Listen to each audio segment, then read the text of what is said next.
हसीन बाबा, तुम सा हसीन बाबा कोई नहीं जहां में, कोई नहीं जहां में। तुमने हसी बनाया, तुमने हसी बनाया हमको भी इस जहां में, हमको भी इस जहां में। तुम सा हसीन बाबा कोई नहीं जहां में, कोई नहीं जहां में।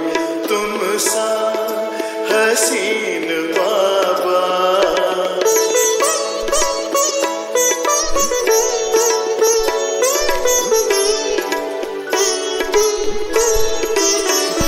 सूरज या चांद किससे, सूरज या चांद किससे तुलना करूं तुम्हारी, तुलना करूं तुम्हारी। रचता है तू सभी का, रचता है तू सभी का। रचना है सब तुम्हारी, रचना है सब तुम्हारी। तू है जहां से न्यारा, तू है जहां से न्यारा। उपमा नहीं जहां में, उपमा नहीं जहां में। तुम सा हसीन बाबा।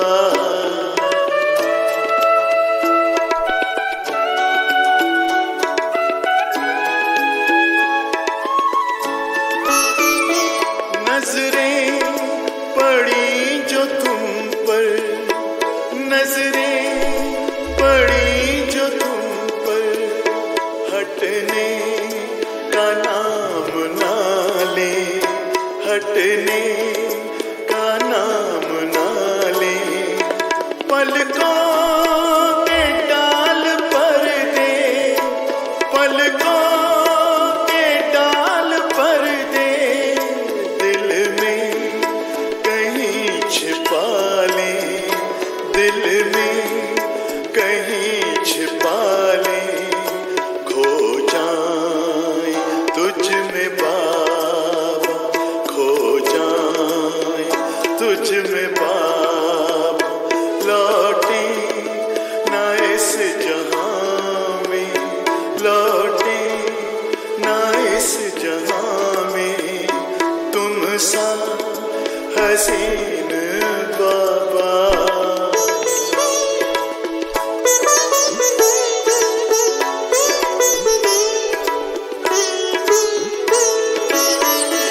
माशूक प्यारा है तू, माशूक प्यारा है तू।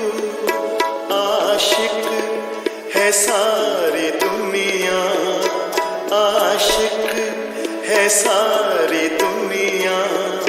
तू प्यार का समंदर, तू प्यार का समंदर। हम तो तुम्हारी नदियाँ, हम तो तुम्हारी नदियाँ। तुझ में समा के बाबा, तुझ में समा के बाबा। तुझ सा बने जहां में, तुझ सा बने जहां में। तुम सा हसीन बाबा।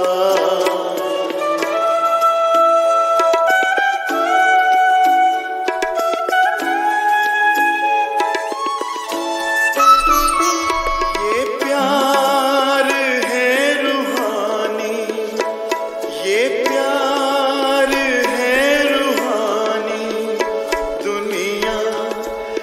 जाने इसको दुनिया, क्या जाने इसको। है इश्क ये हकीकी, है इश्क ये हकीकी, इसकी खबर है किसको, इसकी खबर है किसको।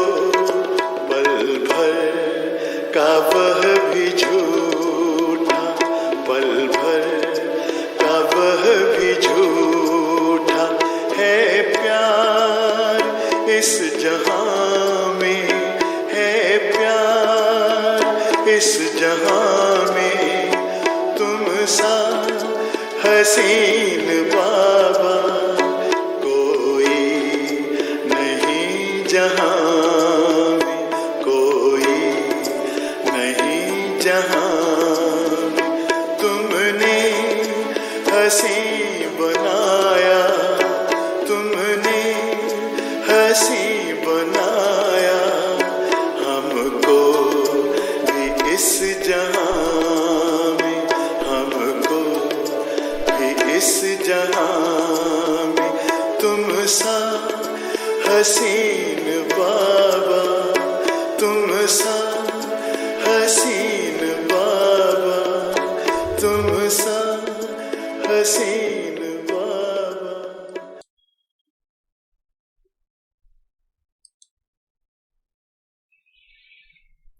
ओम शांति। आज है 9 जुलाई के महावाक्य शुक्रवार, जिसमें विशेष बाबा समझा रहे कि भगवान जिससे मिलते और भगवान का ज्ञान जिनको प्राप्त होता है तो वह है विशेष तकदीरवान आत्माएं।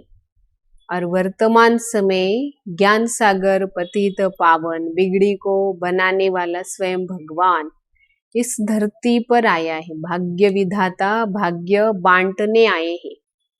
तो वर्तमान समय है ईश्वर से अपना श्रेष्ठ ते श्रेष्ठ भाग्य प्राप्त करना। तो कैसे प्राप्त कर सकते, आइए विस्तार से सुनते 9 जुलाई के महावाक्य। बाबा समझा रहे, मीठे बच्चे, तुम्हारी बिगड़ी को सुधारने वाला अर्थात तकदीर बनाने वाला एक बाप है जो तुम्हें नॉलेज देकर तकदीरवान बना रहे हैं, है ना। सारी दुनिया में सुधारे हुए को या सुधरेले को बिगड़ाने वाले बहुत होंगे, लेकिन बिगड़ी को बनाने वाला सारी दुनिया में एक परमात्मा बाप के सिवाय और कोई भी हो ही नहीं सकता। तो वह भाग्य विधाता हमारी श्रेष्ठ ते श्रेष्ठ भाग्य बनाने इस धरती पर आए हैं।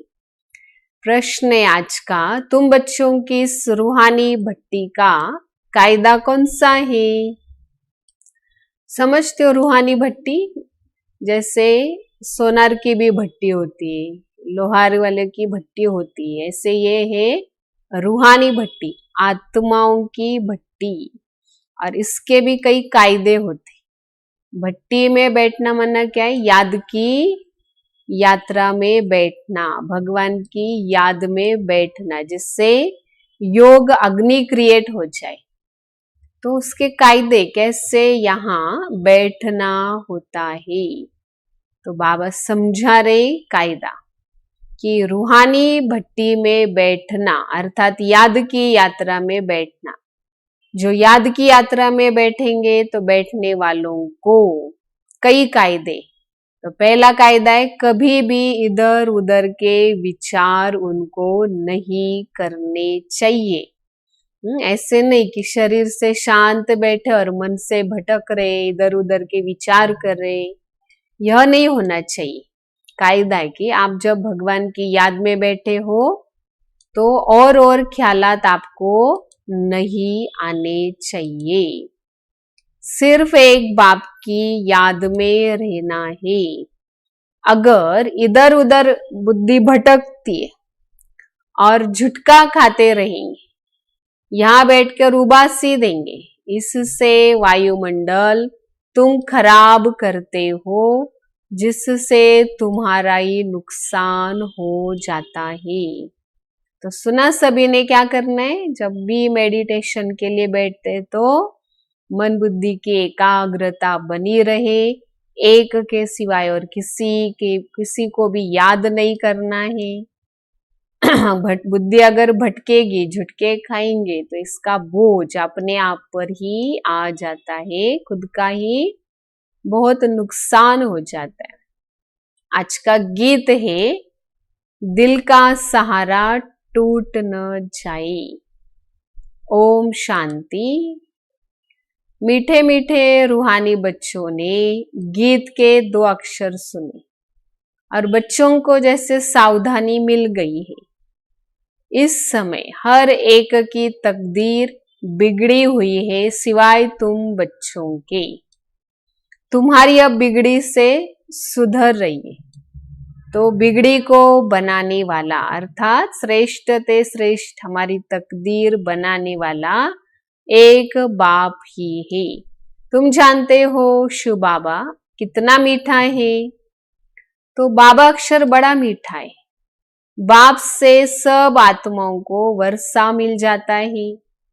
लौकिक बाप से बच्चों को वर्षा मिलता है, वहां फिर बच्ची को वर्षा नहीं मिलता।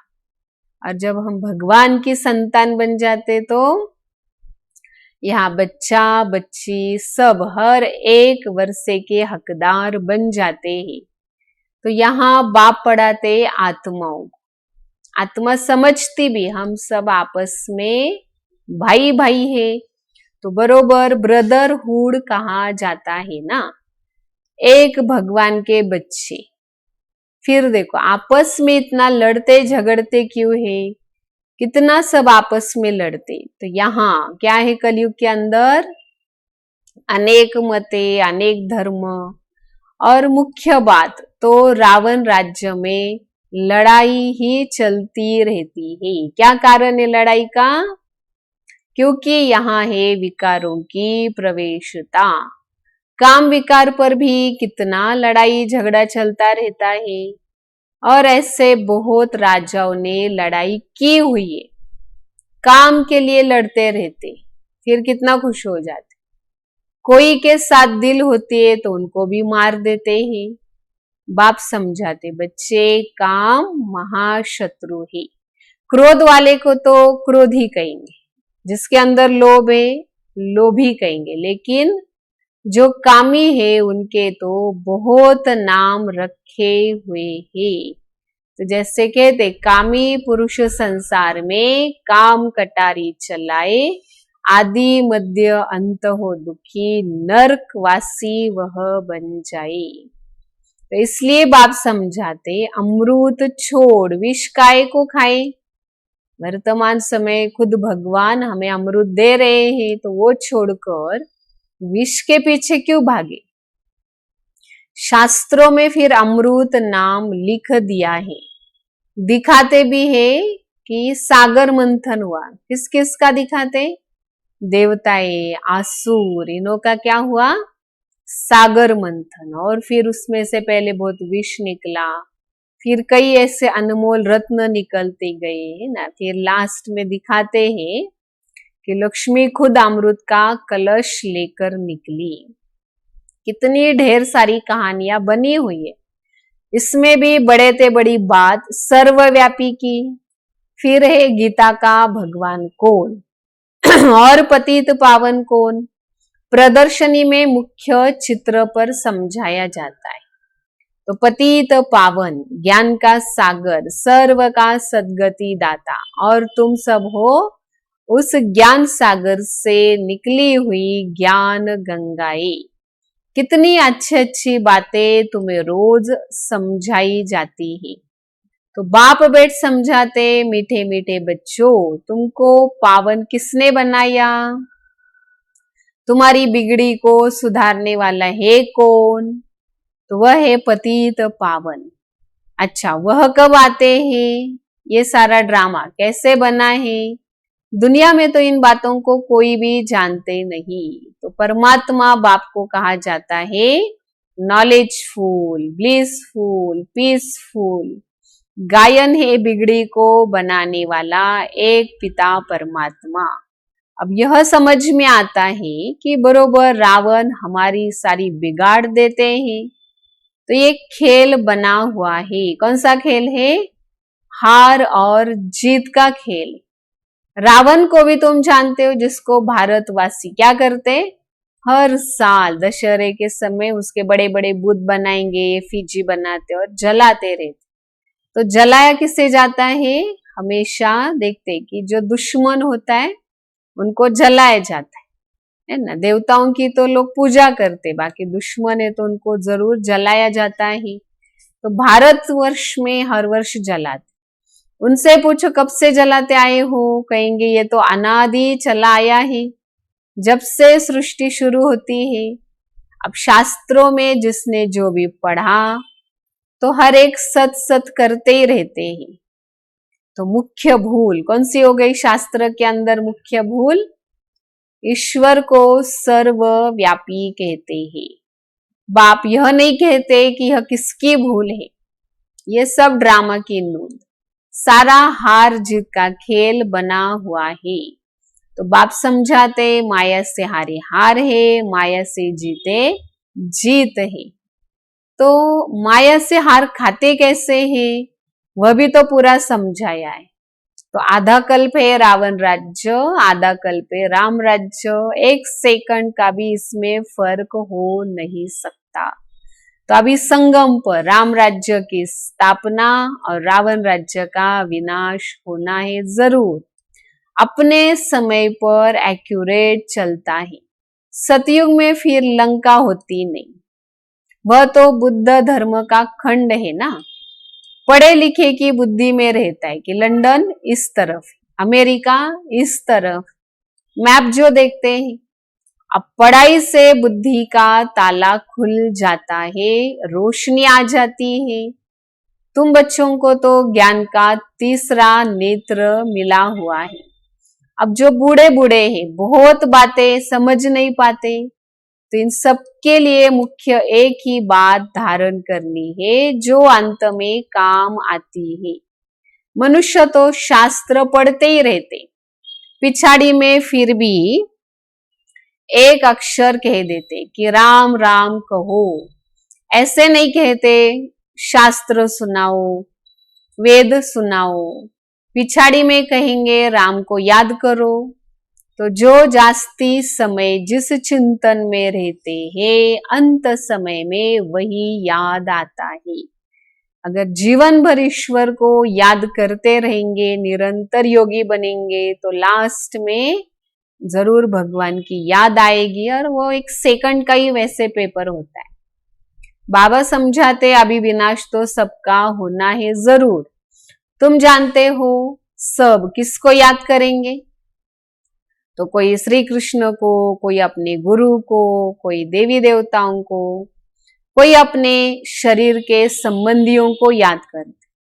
बाबा समझाते बच्चे देह याद आई खेल खलास है ना। आत्मा शरीर छोड़ रहे और आत्मा को भगवान की याद नहीं आ रही, उसको और बातें, अपना शरीर याद आ रहा है। तो खेल खलास। यहां तुमको एक ही बात समझाई जाती है। रोज एक पाठ बच्चों से पक्का करा कर लेते भगवान। कौन सा है वो पाठ?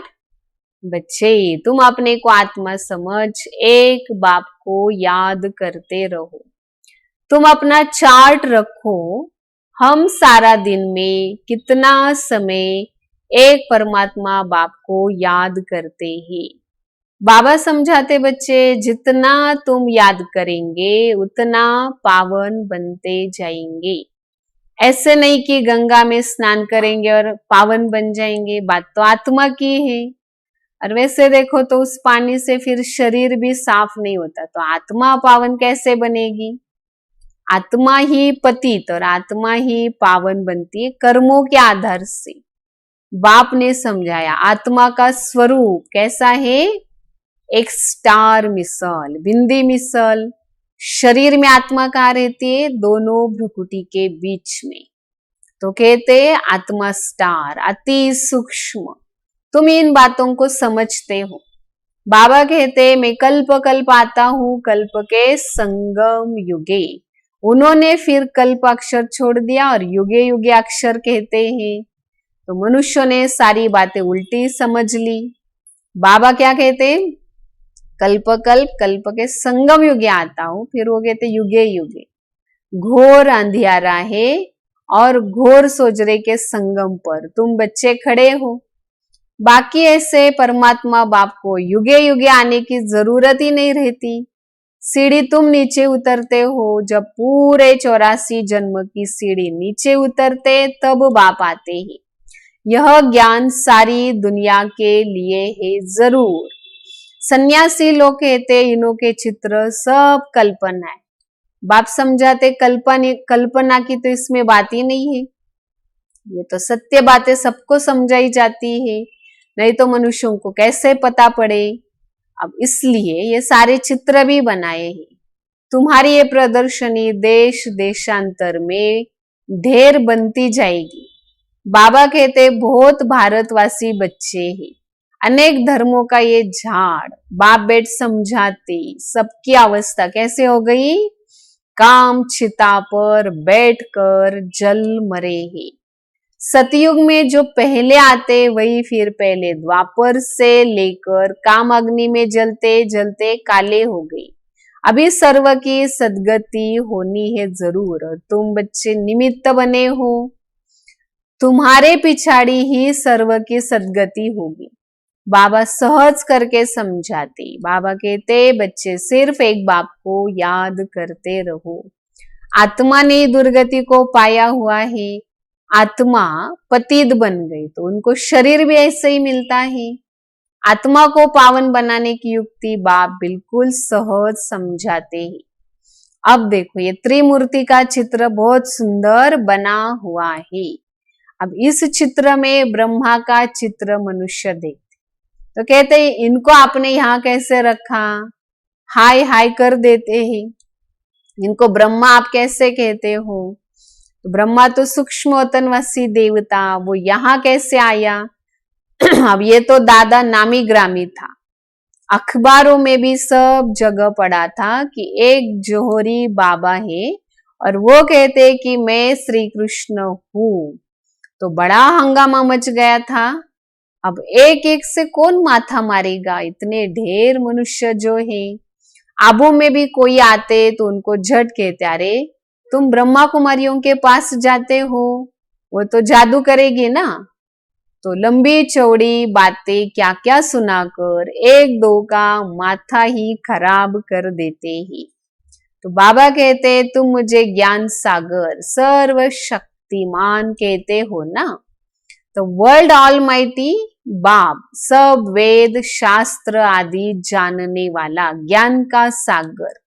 बड़े बड़े विद्वान को भी अथॉरिटी है, लेकिन उन्हों के पास है शास्त्रों की अथॉरिटी, क्योंकि बहुत सारे शास्त्र वेद आदि पढ़ते हैं। फिर बनारस में टाइटल लेकर आते, वहां जाकर टाइटल लेकर आते, महापध्याय श्री श्री 108 सरस्वती, ऐसे टाइटल्स भी वहां मिल जाते हैं। और जो बड़े होशियार होते उनको बड़ा टाइटल मिल जाता है। शास्त्रों में जनक के लिए लिखा हुआ है, उसने कहा सच्चा ब्रह्म ज्ञान कोई हमें सुनाए। अब देखो ब्रह्म ज्ञान तो ऐसे कोई होता ही नहीं, बातें सारी यहाँ की है, कहानी बड़ी बना दी। फिर दिखाते शंकर पार्वती की भी कहानी, कितनी कहानियां बैठ के बनाई है। शंकर ने पार्वती को कथा सुनाई, अमर कथा।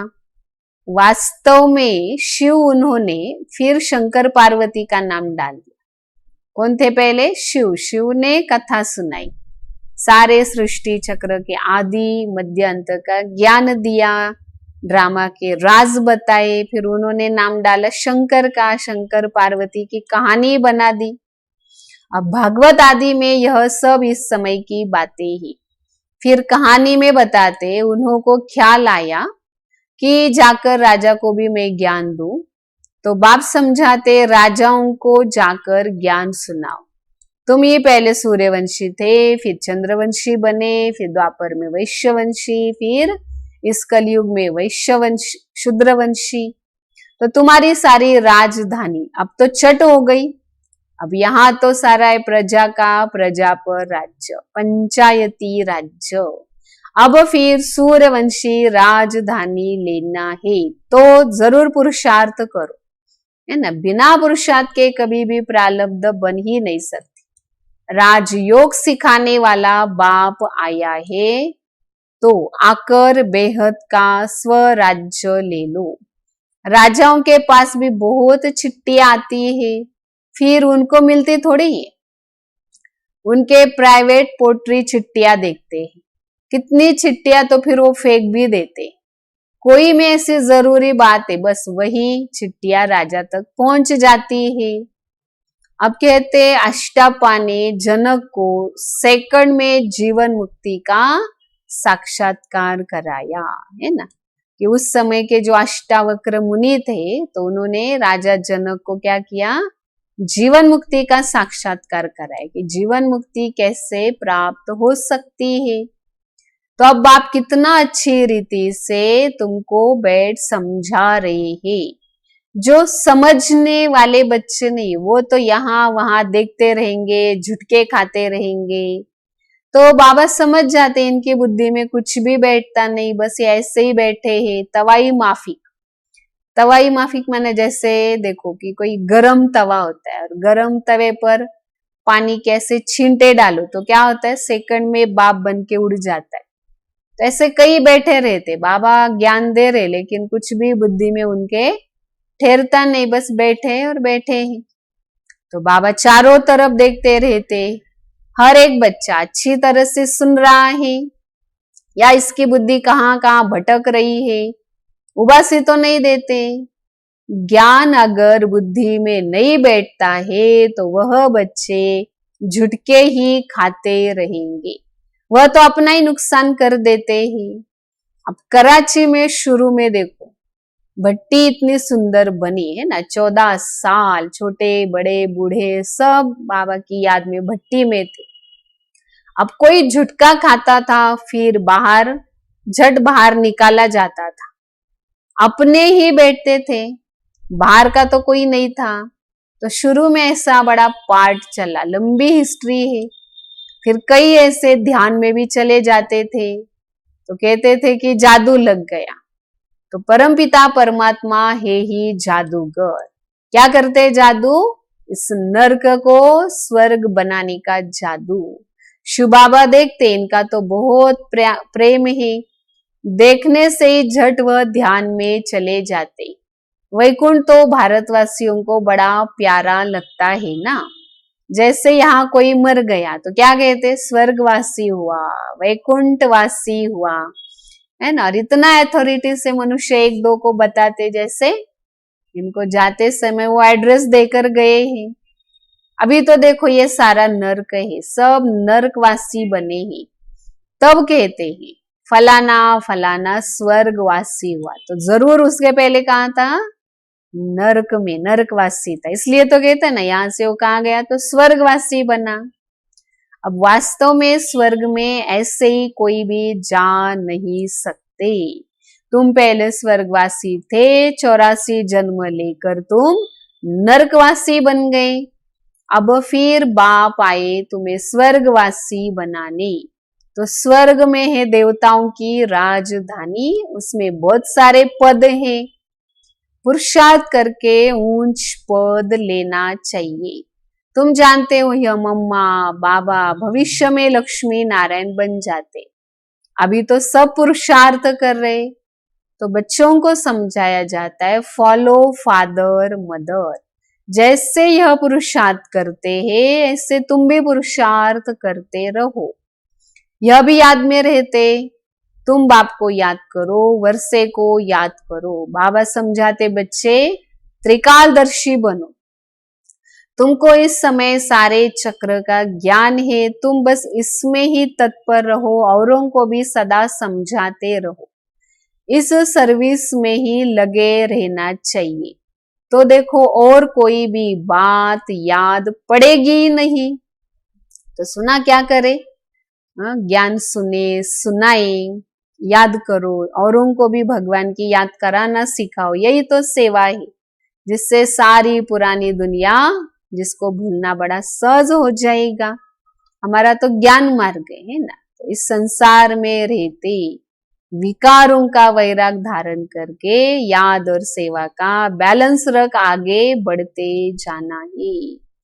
अच्छा, मीठे मीठे सिकिलते बच्चों प्रति मात पिता बाप दादा का याद प्यार, गुड मॉर्निंग, नमस्ते। रूहानी बाप की रूहानी बच्चों को नमस्ते। रूहानी बच्चों के रूहानी बाप दादा को याद प्यार, गुड मॉर्निंग, नमस्ते नमस्ते। वाह बाबा वाह, शुक्रिया बाबा शुक्रिया। तो पूरी मुरली से आप क्या याद रखा, कौन सी 2 बातें याद रखनी है सारा दिन, जिनको हमें अपने चिंतन में लाना है। तो देखो, पहली बात सुनो, पहली पॉइंट है, सतयुग में उच्च पद पाने के लिए अभी मम्मा बाबा को पूरा पूरा फॉलो करना है और उनके समान पुरुषार्थ करके दिखाना है। सेवा में हर घड़ी तत्पर रहना है और पढ़ाई एकाग्रता से करनी। तो हमारे चारों विषय जिसके ऊपर पूरा अटेंशन हो, ज्ञान, योग, धारणा और सेवा। दूसरी पॉइंट है, याद का सच्चा चार्ट जरूर लिखो। किसी भी देहधारी को याद नहीं करना। आज का वरदान है, सदा साथीपन की स्मृति और साक्षी स्टेज का अनुभव करने वाले शिवमयी शक्ति स्वरूप कंबाइंड भव। जैसे देखो, आत्मा और शरीर दोनों अभी साथ साथ है, और जब तक सृष्टि पर पार्ट है तो आत्मा और शरीर अलग हो ही नहीं सकते। ऐसे ही शिव और मैं आत्मा शक्ति दोनों का इतना गहरा संबंध होता है। जो सदा शिवमय शक्ति स्वरूप स्थिति में स्थित होकर चलते, तो माया उनके लगन में कभी भी विघ्न डाल ही नहीं सकती। वह सदा साथीपन और साक्षीपन की स्टेज का अनुभव करते रहते हैं। ऐसे अनुभव होता है जैसे कोई साकार में साथ में है। तो हर घड़ी कौन सा अनुभव करना है, शिव शक्ति स्वरूप कंबाइंड आत्मा हूँ। तो इस स्वरूप में स्थित रहेंगे तो माया विघ्न डाल ही नहीं सकती। और हर घड़ी भगवान मेरा साथी है, ये अनुभव करेंगे। ड्रामा को साक्षी होकर देखना भी बड़ा सहज लगेगा। स्लोगन है आज का, निर्विघ्न और एकरस स्थिति का अनुभव करने के लिए एकाग्रता का अभ्यास करो। कौन सा अभ्यास करे, मन बुद्धि की एकाग्रता, जिससे निर्विघ्न जीवन बनेगी, एकरस स्थिति बनती जाएगी। सभी प्यारे बाबा को अभी याद करेंगे।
दाता सांसों के स्वामी, ये नैया की पतवार तुमको है अर्पण।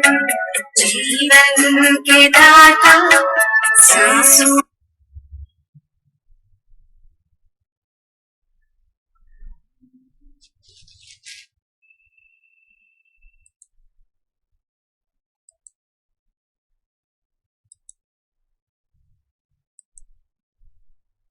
के स्वामी, ये नैया की पतवार तुमको है अर्पण। प्राणों के प्यारे बाबा हमारे, प्राणों के प्यारे बाबा हमारे, तुझे तेरा सब कुछ समर्पण समर्पण। जीवन के दाता सांसों के स्वामी, ये नैया की पतवार तुमको है अर्पण।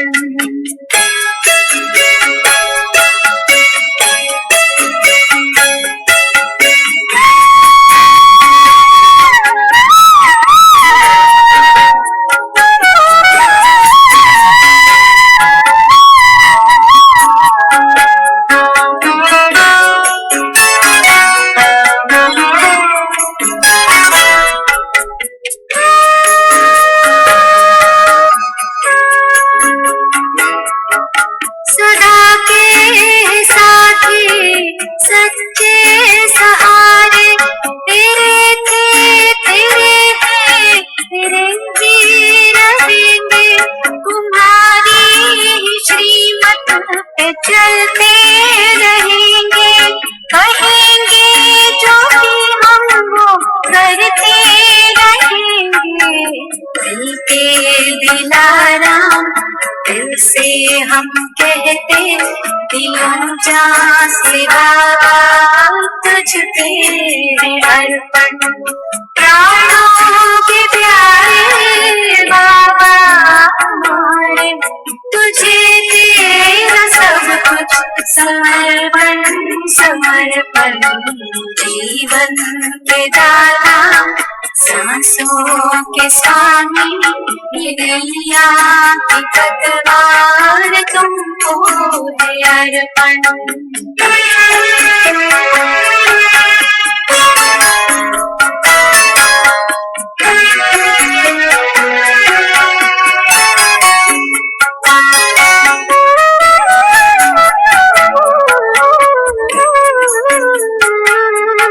नहीं पास अपनी है देने के काबिल, दाता विधाता को क्या दे सकेंगे।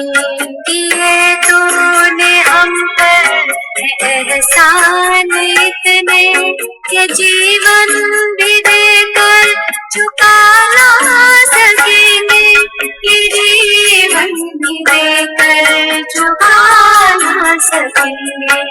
ये मैंपन मेरापन, ये कखपन, ये जीवन, ये संकल्प हर ओर अर्पण है धड़कन।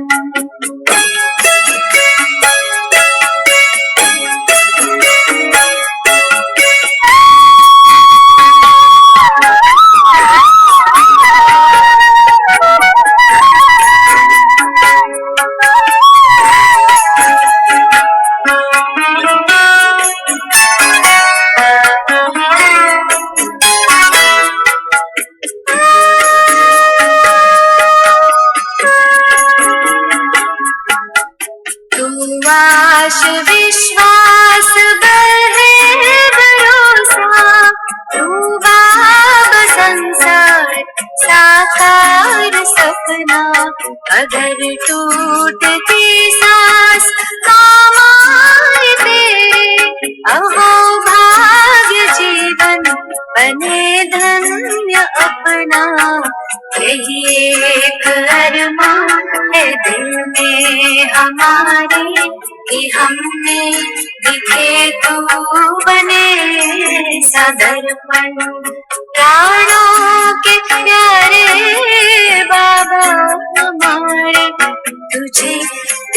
तेरा सब कुछ समर्पण समर्पण।